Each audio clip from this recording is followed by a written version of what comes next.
There are a couple of different options for patients to get oral oncolytics, specifically the CDK4/6 inhibitors. They can be dispensed from a specialty pharmacy, which means that we send a prescription off to some pharmacy somewhere, and it's then mailed to the patient at their home, typically overnight, usually at no charge to the patient, but some of them vary. Some of the oral oncolytics can actually be dispensed from your neighborhood pharmacy, whatever that may be, depending on the specialty restriction distributions. All of the CDK4/6 inhibitors do have some specialty restrictions, so usually not able to send those to a kind of neighborhood pharmacy. There's also in-office dispensing, so these are providers' offices or physician offices dispensing to the patients. I know this exists with some oral oncolytics. It's not something that I've ever kind of seen or had experience with, so I'm not able to speak too much on that one. And then there's this new kind of term coming up that's medically integrated dispensing, which is kind of a blend of that in-office dispensing and the specialty pharmacies. So it's kind of putting the specialty pharmacy within an organization. So the hospital I work for example, our organization does have a specialty pharmacy, and it's using the clinic pharmacist to help integrate into that dispensing. The goals of the medically integrated dispensing being that you're able to hopefully reduce cost. So with oral oncolytics and with these agents specifically, with palbociclib and ribociclib causing neutropenia, you often will need dose adjustments within those first couple months.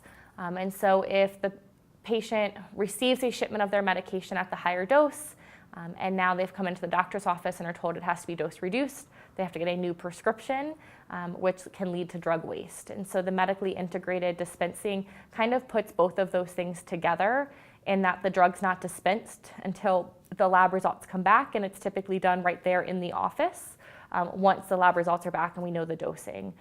So it helps to improve patient care, patient safety, really focusing on kind of cost avoidance, and getting the patient the correct medication that they need at the correct time, and looking at reducing waste. The manufacturers have a lot of different options.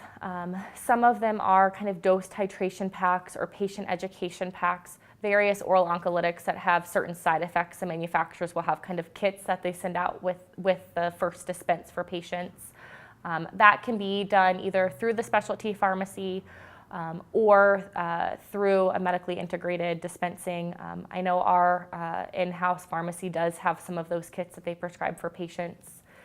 We have some of the kits for specifically the CDK4/6 in the office that we'll give to patients when they're starting, just depending on which specialty pharmacy they're getting their medication from. It may or may not give them that kit, and so we do want to make sure with these agents they get that information.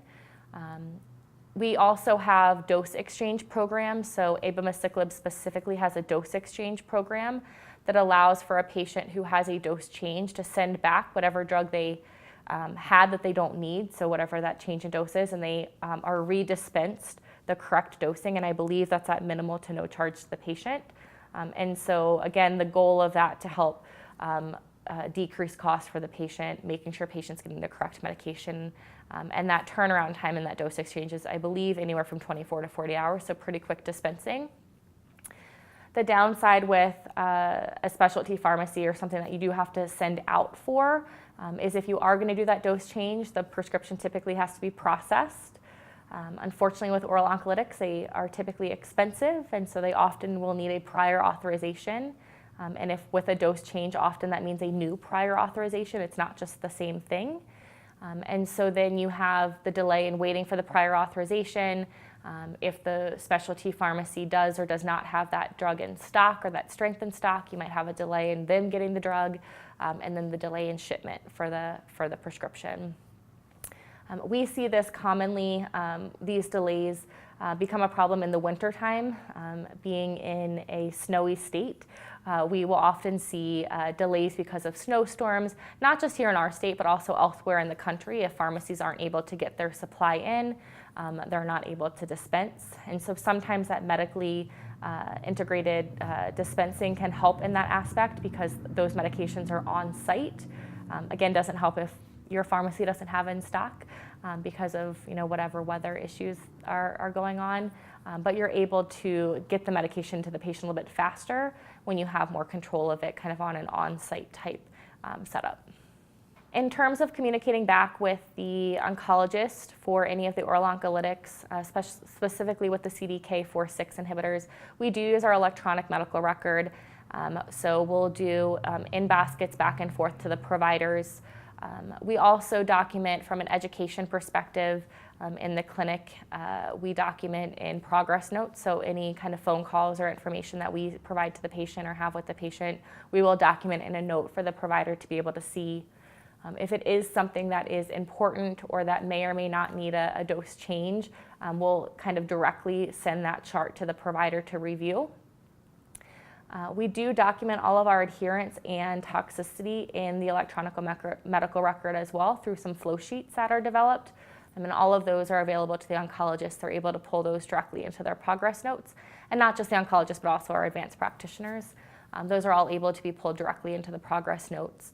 And so we've really tried to make our system in terms of the adherence and the toxicity and the phone calls be as transparent as possible, which is fantastic, but that can also lead to a lot of stuff to review. And so if it is something that is really needs an answer from the oncologist, I try to directly message that versus hoping they read through 2 or 3 different notes. Or if it's something that's that important, I'll actually go walk up to the provider and say, hey, so-and-so is happening, what can we do for this patient? Or this is what my recommendation would be, and how do you want to approach it from here? So I think we rely a lot on electronics these days, but that face-to-face communication is always important. And if you have that opportunity to talk one-on-one with the oncologist, you can often get a lot more accomplished in a lot simpler fashion. And so face-to-face communication is always preferred, especially if it's something that's more urgent.